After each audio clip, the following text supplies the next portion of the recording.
My sister engineered a campaign of fake emails to get me permanently removed from the house. Years later, they came back pleading for my help, but I refused to grant them a single ounce of forgiveness. My entire life was dramatically upended 12 years ago when my family, especially my older sister Chloe, decided to cast me out of the family home. The reason? They viewed me as a profound traitor simply for finding a way to pay my university tuition without their direct financial assistance. I was 20 years old and about to start my college career, and suddenly, I had nowhere to live. This disastrous turn of events was entirely thanks to Chloe, the perpetual golden child, who always made sure I appeared insignificant by comparison. Chloe is 5 years my senior, and she was always, relentlessly the favored one. Not just slightly, but excessively. My parents were completely besotted with her. If she achieved a perfect score on an exam, they'd throw a massive, noisy celebration. But if I scored the same A, it was a lukewarm, "Oh, that's nice, Ethan. What's the plan for dinner?" You can surely grasp the core issue. I grew up with the deep-seated conviction that no matter what I managed to accomplish, Chloe would effortlessly outshine me. My parents were ecstatic and deeply proud when she enrolled at a prestigious Ivy League institution in New Haven, Connecticut, treating her like some sort of intellectual prodigy. They financed every single detail: her tuition, a comfortable condo, and a wardrobe of designer clothes. Meanwhile, I kept my aspirations modest, always assuming I would have to achieve my goals entirely on my own merits. When I secured admission to a highly regarded university in Boston, Massachusetts, to pursue a degree in history, I held a small hope for some level of assistance. But that hope quickly vanished. My parents bluntly informed me that they were financially unable to cover the tuition fees. Fine, I reasoned. University is notoriously expensive, but what truly wounded me was their flat refusal to co-sign a student loan.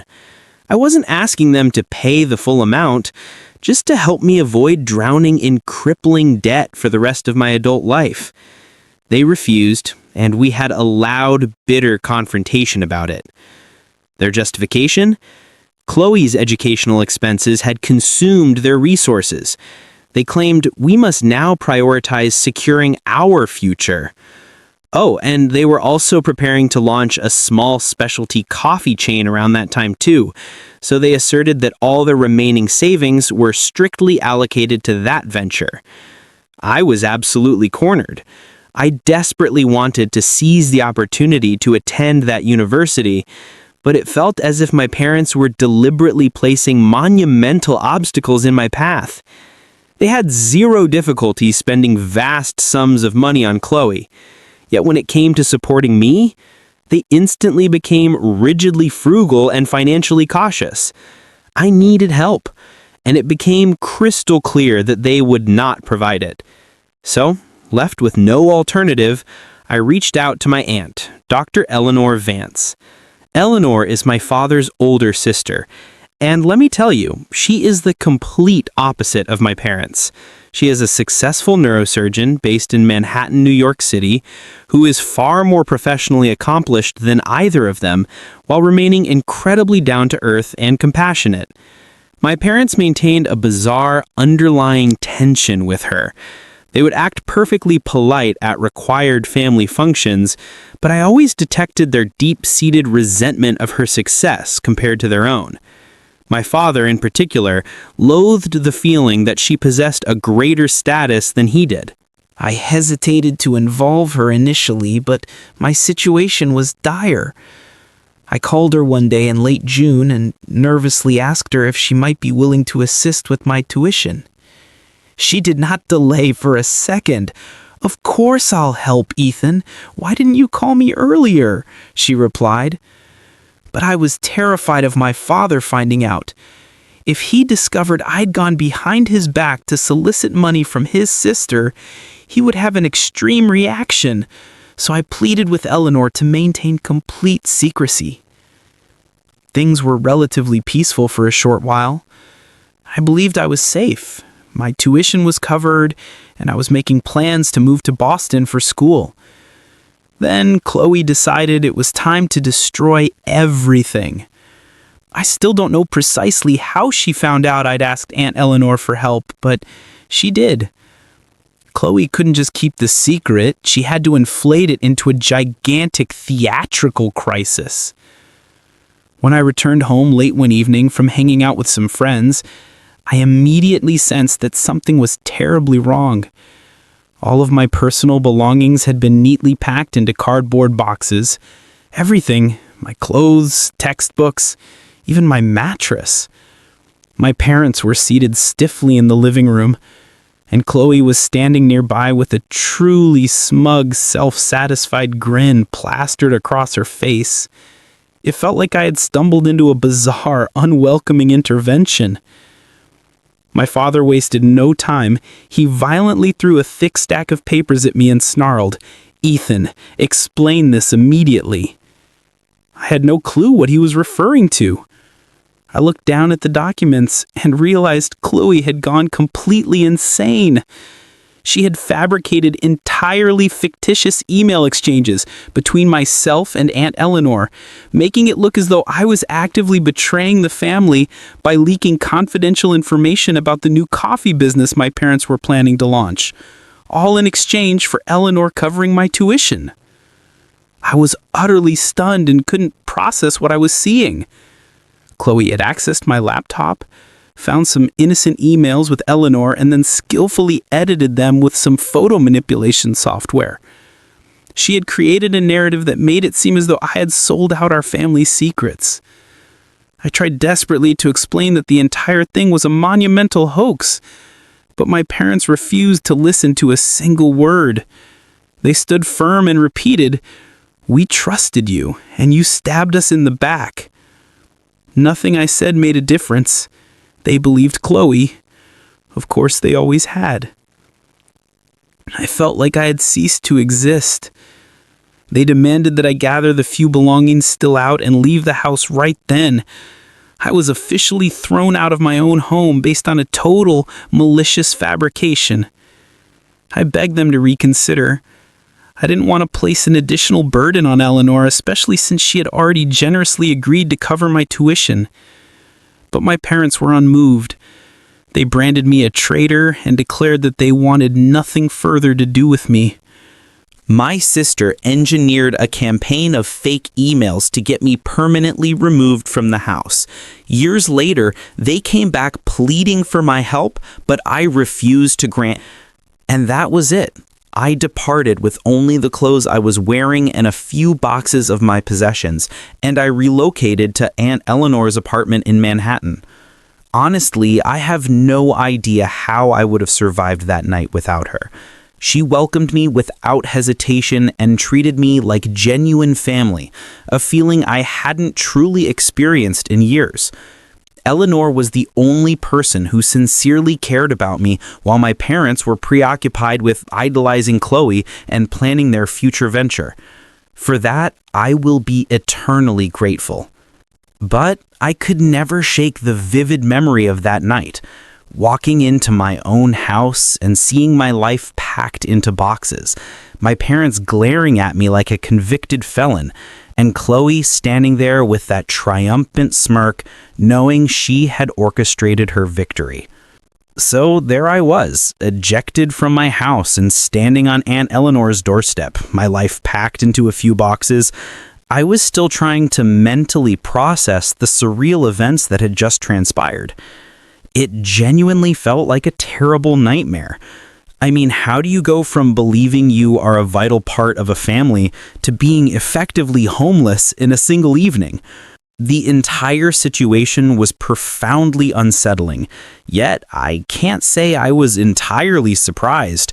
My parents had always made it abundantly clear that Chloe's needs came first, but I never imagined they would go to such extremes. Eleanor, the angel that she is, embraced me with open arms. She didn't bombard me with 1,000 questions. She didn't pry for details. She simply saw the depth of my pain and assured me that her home was now mine for as long as I needed it. That level of pure, unconditional kindness hit me hard because I realized I had never felt anything remotely like it for my own mother and father. So I officially moved in with her. It felt completely foreign at first, waking up in her guest room and looking around a space that was not my childhood home. However, slowly but surely, it began to feel more like home than the place where I had grown up. We began to bond closely, discussing everything. Aunt Eleanor knew significantly more about my parents and their strained relationship than I had ever realized. She had deliberately maintained a distance from them for years, only attending obligatory family gatherings. She shared a piece of information that truly blew my mind. Apparently, my father's deep-seated resentment towards her began long before I was even born. Eleanor had always been more successful. She completed medical school, married a wonderful man who tragically passed away young, and was simply living her life successfully. Meanwhile, my father was doing fine, but every time they met, he became intensely competitive. Eleanor stated that their relationship had essentially devolved into a petty game of who could look superior to the rest of the extended family. He actively resented his sister instead of being proud of her. It wasn't just about their careers. My father felt completely overshadowed in every way, including financial and social standing. I suppose his intense jealousy eventually bled into how he treated me. Eleanor had recognized this dynamic years ago, but she had kept silent, not wanting to exacerbate the situation for me while I was still living at home. Now that I was living with her, she told me everything. It was as if she was meticulously filling in all the blanks in my life that I had been previously unable to understand. Why didn't my parents ever seem to care about my achievements? Why did they constantly move mountains for Chloe? It all boiled down to a dysfunctional family dynamic I had never known existed.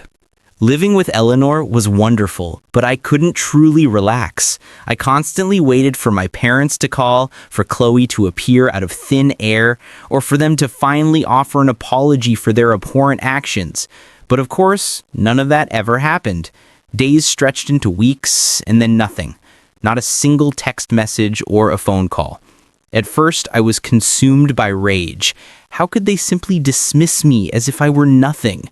The fury eventually subsided, and I began to feel emotionally numb about the entire mess. It felt as if my brain was shutting down all my feelings so I could continue to function. Eleanor, thankfully, was amazing. She never pressured me to discuss what had happened unless I brought it up. She allowed me all the time I needed to sort things out emotionally. She even helped me organize my supplies for college, ensuring I had every single item needed before leaving for Boston in mid-August. I honestly don't know how I would have navigated that difficult period without her steady support. Despite her immense kindness, my parents' silence was truly deafening. You would logically think that after throwing your own child out, you would at least check in on them, right? But no. I probably shouldn't have expected any different behavior, but a small part of me still did. Chloe finally texted me one afternoon, approximately 6 weeks after the whole incident. I remember it with perfect clarity because the message was as unpleasant as she was. All it said was, "Ethan, I hope you're doing okay, and please stop leaving your laptop unsecured."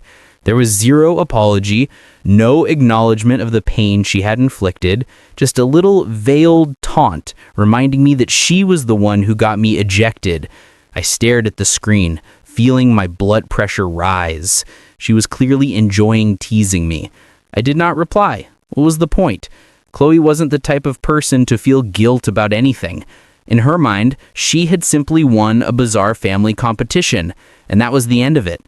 I briefly considered firing back a sarcastic message, but I knew it would just give her satisfaction. So I blocked her phone number and focused on moving forward. It wasn't easy. Every time I looked at my phone, a part of me still hoped for some response from my parents. Perhaps a message from my mother saying she regretted everything, or even a passive-aggressive email from my dad pretending the event never happened. Nope. Radio silence. Eleanor and I settled into a consistent, comfortable schedule over the next few months. She evolved into more than just my aunt. She became my closest confidant, my best friend, and truly the only family I had left. I began to clearly see how dysfunctional my parents truly were. They had been so intensely focused on Chloe, trying to mold her into the perfect, ideal daughter, that they had completely missed out on everything else. And when Chloe inevitably made a mistake, it would be far too late for them to correct their ways. Around the time I was finalizing preparations to leave for university, I received another text message, this time from my father. It was incredibly brief and to the point. Best of luck in Boston. That was all. No apology, no explanation, nothing more. It felt like a punch to the gut. After everything they had done, all he could muster was good luck. I didn't know how to respond, so I simply deleted the message and tried to put it out of my mind. Eleanor drove me to the airport in New York on the day of my departure for Massachusetts. She hugged me tightly and told me she was so incredibly proud of me and knew I would achieve amazing things. It was the first time anyone in my immediate family had ever said such profoundly encouraging words to me, and the sentiment hit me harder than I could have anticipated. I boarded the plane feeling like I was leaving much more than just my hometown behind. I was leaving behind the deep-seated part of myself that had always craved my parents' approval. From that moment on, I decided I didn't need them anymore. I had Eleanor. I knew what my future held, and I had my own strength. If they ever chose to reach out, fine. But I was not going to waste any more precious energy pursuing people who clearly didn't care about my well-being. I was finished with their drama. Life in Boston was going incredibly well. I quickly settled into my college routine, made some genuine friends, and for the first time in years, my life wasn't dominated by worrying about my family. I wouldn't claim that I completely forgot about them. I don't believe that's possible. But they no longer occupied such a prominent place in my mind. I was intensely focused on my education, meticulously planning my future career, and simply trying to enjoy life without the endless drama that came with living in my parents' suffocating shadow. But naturally, just when everything was perfectly stable, something inevitably had to come along and disrupt it. I successfully graduated from university and returned to the New York area. I secured a terrific, high-paying job as a financial analyst. Then my mother called. Yes, my mother, the same woman who hadn't spoken a single word to me since the night I was kicked out. It was entirely unexpected. My phone vibrated as I was sitting in my Brooklyn apartment reviewing some business notes. I saw her name flash across the screen, and for a brief moment believed I was hallucinating. I stared at the display, my thoughts racing. Should I answer? Should I ignore it? After everything that had happened, why would she be calling me now? I let the phone ring several more times before reluctantly picking up, against my better judgment. "Hello?" I murmured, desperately trying to sound composed, despite my heart pounding. There was a noticeable delay on the other end, as if she was struggling to find the right words. Eventually, she spoke. "Hi, Ethan. It's your mother." No kidding. Who else could it be? I thankfully kept that thought to myself. I simply sat quietly, patiently waiting for her to justify why she was calling after nearly 3 years of total silence. She paused again before suddenly saying, "We need to have a serious conversation." I couldn't help but let out a quiet scoff. She wanted to chat now? After all this time, it was so typical of her manipulative style. Even though I was annoyed, I was also incredibly curious. What could possibly be so critical that she was reaching out after such a prolonged period? About what? I inquired, keeping my tone as neutral and detached as possible. Your dad and I, well, we've been navigating a really difficult period. Things haven't been easy since the economic downturn in 20. There it was, the undeniable, genuine reason for the call. It was precisely what I had anticipated, money trouble. I hadn't heard anything concrete about their coffee business since I left, but I could easily guess that it wasn't thriving. Eleanor had mentioned casually that their little shop in Queens wasn't doing as well as they had optimistically hoped, and considering the recent economic instability, it was completely understandable that they would be facing serious struggles. But I was not about to rush in and rescue them, not after the deliberate cruelty they had inflicted on me. Okay, I replied, my voice deliberately cold and detached. I was determined not to make this easy for her. Your sister, Chloe, she's been attempting to manage things for us, but she started... I cut her off immediately. Let me take a guess, I responded, already knowing the next sentence. Chloe messed it all up. A long, uncomfortable silence on her end served as a completely adequate confirmation.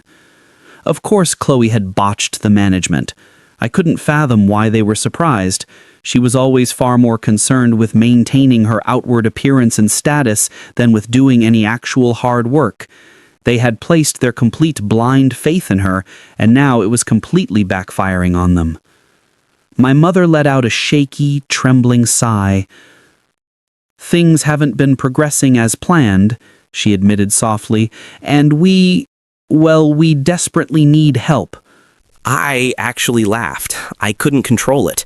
After everything, after throwing me out, cutting off all contact, and allowing Chloe to completely run over me, they now had the sheer gall to ask for my assistance. The unimaginable audacity of the entire request was simply unreal. Unbelievable, I muttered quietly under my breath. What is so funny, Ethan? My mother inquired, genuinely perplexed, as if she couldn't comprehend why I wasn't rushing to be their hero. You're serious right now? You honestly believe I am going to help you? I asked, my voice steadily rising. I could feel the powerful heat of suppressed anger finally surging to the surface. All the intense emotions I had bottled up over the previous 3 years were finally erupting. But we are your family, she pleaded, her voice cracking with manufactured distress. We made mistakes, yes, but we still need you. I shook my head firmly, despite the fact that she couldn't see me. You didn't just make mistakes, Mom. You threw me out of my own house. You chose to believe Chloe's blatant, malicious lies over your own son. You haven't spoken to me in years, and now suddenly you're in need, and I'm just supposed to drop my entire life and come running to your rescue? She remained completely silent after that brutal retort. I knew she was completely unaccustomed to me standing up for myself in such a direct, uncompromising way. When I had still lived at home, I would have meekly agreed to whatever they said, just hoping to keep the temporary peace, but not anymore. I had fundamentally changed, and I was not about to allow them to walk all over me ever again. Finally, she spoke, but her entire tone had completely shifted. Now she sounded visibly annoyed, as if she couldn't believe I was being so utterly unyielding. We are still your family, she stated firmly, trying to use her authority. You owe us at least that much respect. That was the line. That was the last straw. I owed them absolutely nothing. First and foremost, they owed me a sincere apology, but I wasn't foolish enough to hold my breath for that. I don't owe you a single damn thing, I answered, my voice now frigid with finality. If you need financial help, go ask Chloe. She's your golden child, remember? I hung up the phone abruptly, not waiting for her reply. My heart was hammering violently in my chest, and my hand was shaking, but I felt an immense, strange wave of relief wash over me. I had finally said everything that needed to be said. They could sort out their crushing business problems entirely on their own. I was absolutely not going to be a part of it. That night, I called Aunt Eleanor and calmly explained the entire conversation. She was not remotely surprised by the news.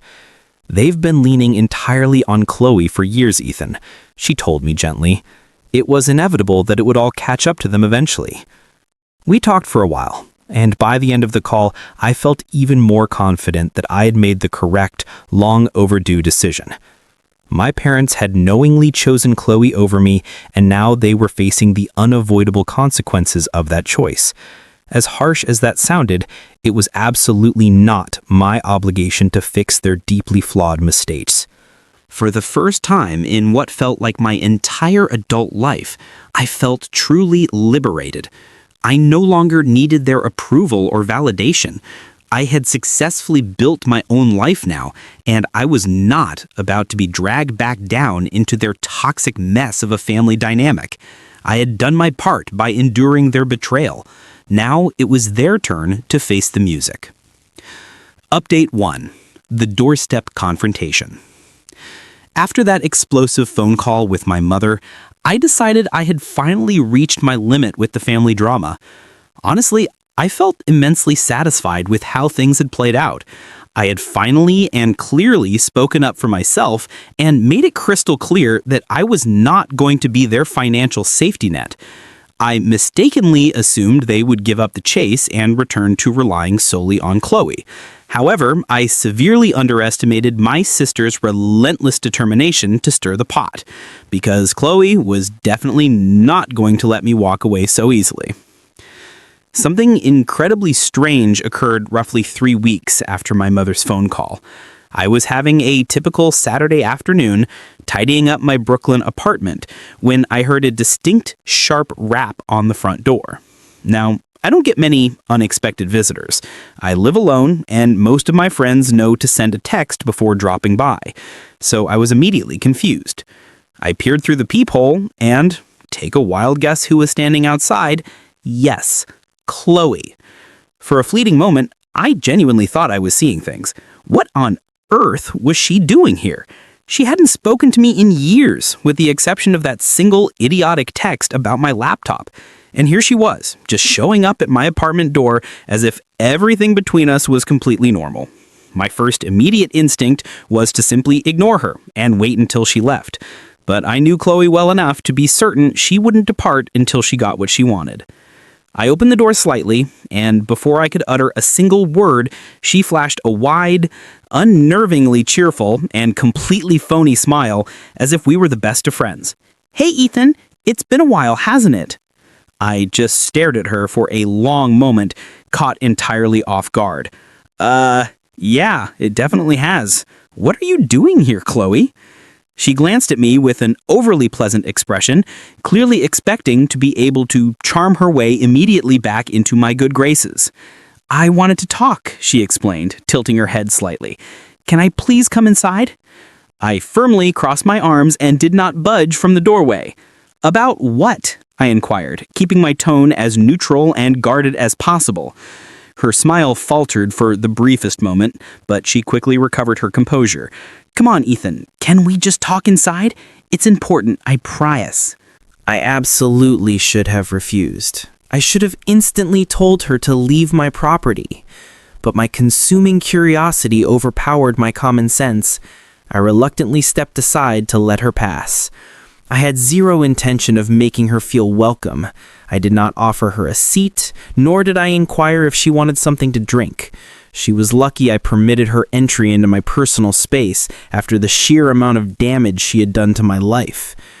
She walked in, immediately looking around the apartment as if she were mentally assessing its value. "Ethan, nice apartment," she commented, attempting to make superficial small talk.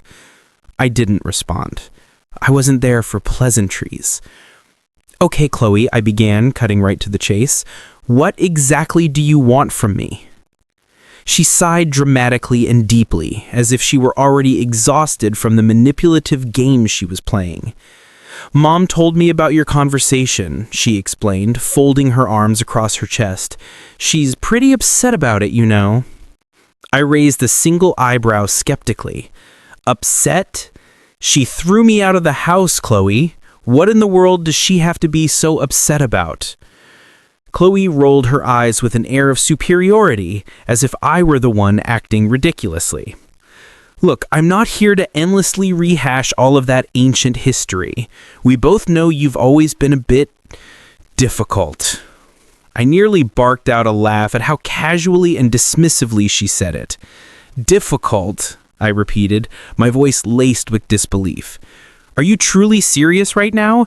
You maliciously fabricated emails to get me permanently removed from the house. That's what you call difficult? She waved her hand dismissively, as if swatting away a fly. That's ancient history, Ethan. I came here today because I genuinely want to make things right. I narrowed my eyes, completely unsure if I had heard her correctly. You want to make things right, I asked, suspicion practically dripping from every word. Yeah, she replied, nodding her head as if this were the most logical and reasonable idea in the world. I know things got complicated with the family, and maybe I overreacted back then, but I really think it's time to put all of that messy business behind us. I was completely incredulous. You think you overreacted? I asked, struggling hard to keep my voice even and calm. Chloe, you fundamentally destroyed my relationship with our parents. You lied about me, you manipulated them, and now you're standing here in my living room acting like none of that horrifying stuff even matters anymore. Her confident smile finally vanished slightly, and I could see that she was becoming visibly frustrated with my resistance. I didn't come here to start an argument, okay? I came because I need your help. Ah, there it was. The actual, true reason she was standing in my apartment in Brooklyn. Of course, Chloe was not here to offer a genuine apology or make sincere amends. She desperately needed something from me. My jaw tightened as I stared at her, waiting silently for her to continue her plea. I've been trying hard to keep the coffee business going, she added, abruptly dropping the artificial sweetness. But it's been incredibly difficult. The economic downturn hit us severely, and I am doing absolutely everything within my power, but it's just not sufficient. Mom and Dad hate to admit it, but we are about to lose everything we own. I crossed my arms firmly, feeling absolutely zero sympathy for her plight. So, let me guess. You want me to step in and bail all of you out financially. Chloe shuffled her feet uncomfortably. I'm not asking for a handout, Ethan, she replied defensively. I just thought we could, I don't know, maybe work things out together. You're clearly doing very well for yourself now, right? I just expected that you would naturally want to help save the family. I couldn't believe her sheer nerve. She was actively attempting to guilt-trip me into preserving the same family firm that she had recklessly run into the ground. You figured wrong, I stated plainly, without emotion.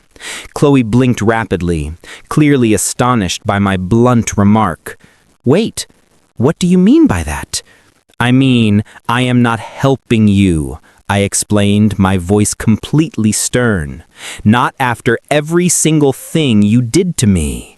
You ruined my life, Chloe. You systematically turned my own parents against me. And now that you are in deep trouble, you genuinely think I'm just going to forget all of that pain and step in to save you? No. No, she said, genuinely bewildered. For the first time in her pampered life, Chloe appeared to be at a complete loss for words. But we are family, she answered hesitantly, her voice losing a great deal of its earlier conviction. I shook my head slowly. We stopped being family the day you made it your personal mission to utterly destroy me. Chloe's face instantly became pale with shock. She was entirely unaccustomed to being rejected so forcefully, and I could tell she was struggling hard to process my absolute refusal. After a long, intensely awkward silence, she abruptly stood up. "Fine," she replied coldly, her face hardened by a mix of anger and humiliation. "If that's the way you want to play this game, that is exactly how it's going to be." "That's exactly right," I responded firmly, maintaining my uncompromising position. "You made your own choices, Chloe. Now you are the one who has to deal with the consequences." And sets the emotional development path from bitterness and pain at the beginning to repressed shock in the middle of the story to coldness, absolute strength, and final resolution in the final confrontation scene, with the exception of the aunt who must be mentioned in a warm tone expressing sincere gratitude. Without saying anything further, she abruptly stormed out of the apartment, slamming the door violently behind her. I stood there for a minute, allowing the intense emotional tension to slowly drain away. A small part of me briefly felt bad, as if I had been too harsh or unforgiving. But then I immediately recalled the sheer torment she had put me through, and the fleeting remorse quickly evaporated into thin air. For the first time in years, I felt completely in control of my own life. I was no longer living perpetually in Chloe's shadow. I was not the second choice or the permanent scapegoat. I was finally and gloriously free of all of it. Update 2. The Desperate Plea. I assumed that when Chloe stormed out of my apartment, the entire drama would finally calm down, as if she had finally received the clear message that I was done with her and the entire family mess. But naturally, I had once again underestimated her astonishing stubbornness and my parents' desperation. The next wave of the drama hit less than a week later. This time, it wasn't just Chloe knocking on my door, it was both of my parents. It was Saturday again. It's genuinely funny how these major family crises always seem to coincide with my few days off. I was sitting comfortably on the couch, scrolling through my phone when the knock arrived. It was not a gentle tap either. It was one of those hard, insistent, demanding knocks that instantly tells you the people on the other side are not going to leave anytime soon. I got up, already having a sick feeling about who it might be. When I opened the door, there they were, my mother and father standing side by side like a unified, desperate front. My father looked profoundly uneasy and awkward, as if he truly didn't want to be there at all.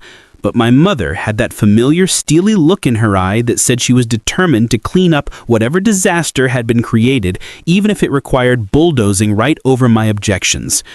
I sighed deeply and leaned against the doorframe. "What do you two want now?" My mother forced a strange, artificial smile at me, clearly attempting to keep the proceedings civil. "Can we please come in and talk, Ethan? We really need to sort a few things out." I was strongly tempted to just slam the door shut right in their faces, but a logical part of my brain reasoned that if I didn't let them in now, they would simply keep returning and causing a scene. So, with an exaggerated, weary groan, I moved aside to let them pass. They entered, immediately looking around the space as if they had expected much more than my perfectly modest apartment in Brooklyn.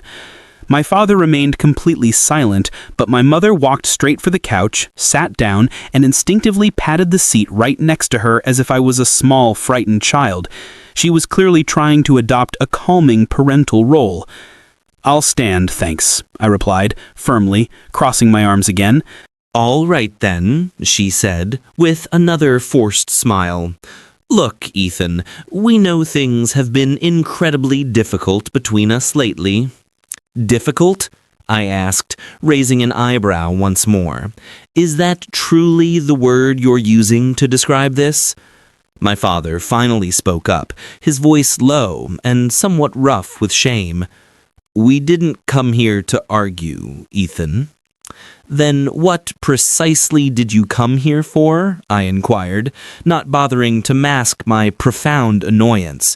"Because I'm pretty sure we've already had this entire conversation.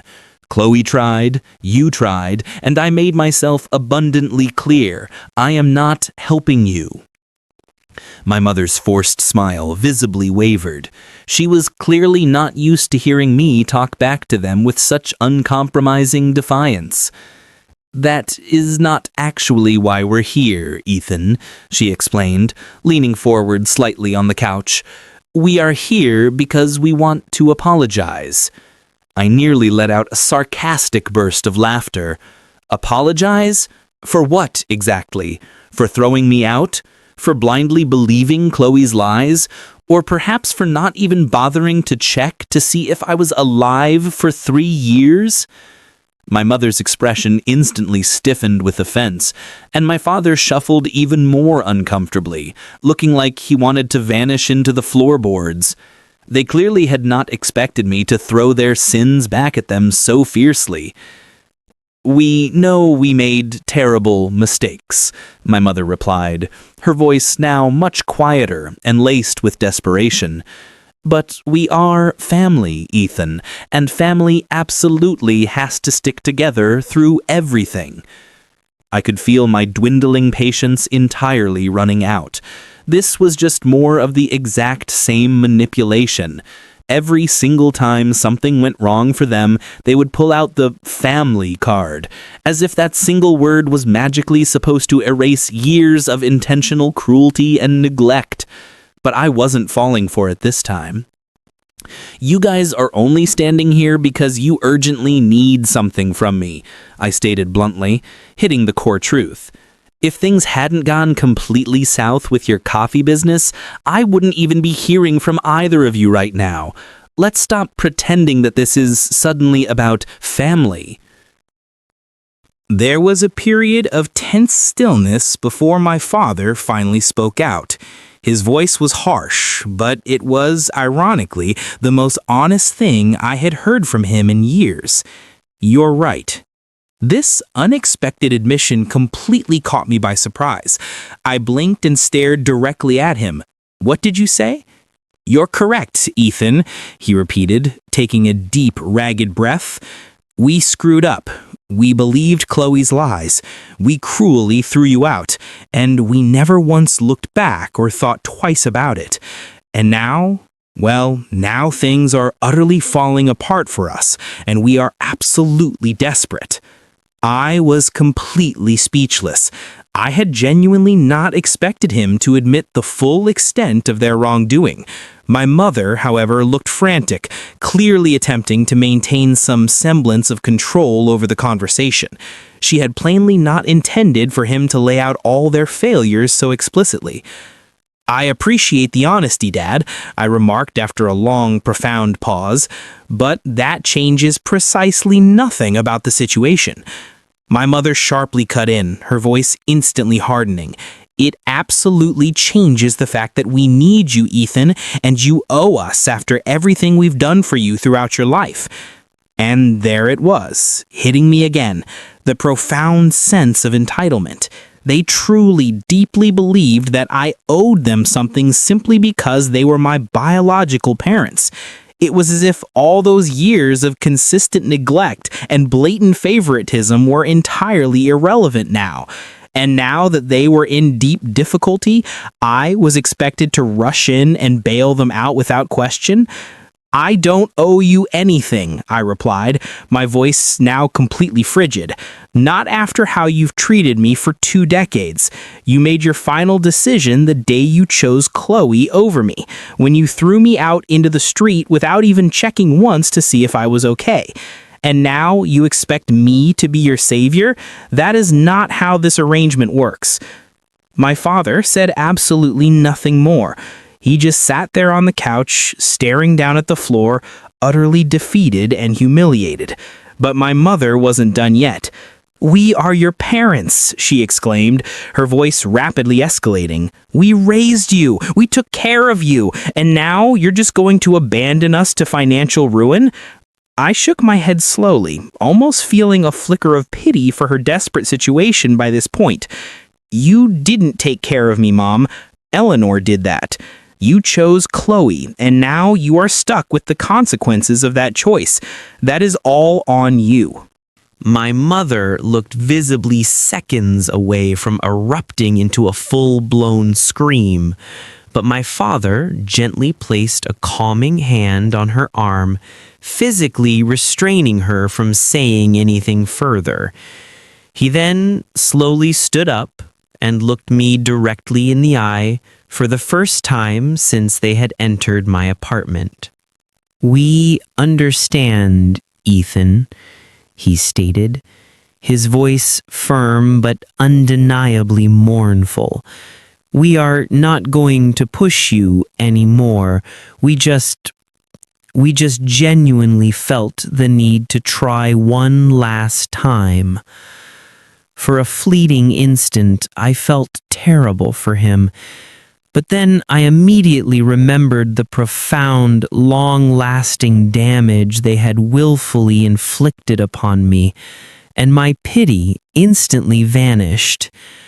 "I sincerely hope you figure out a solution," I murmured, stepping forward and opening my front door wide for them.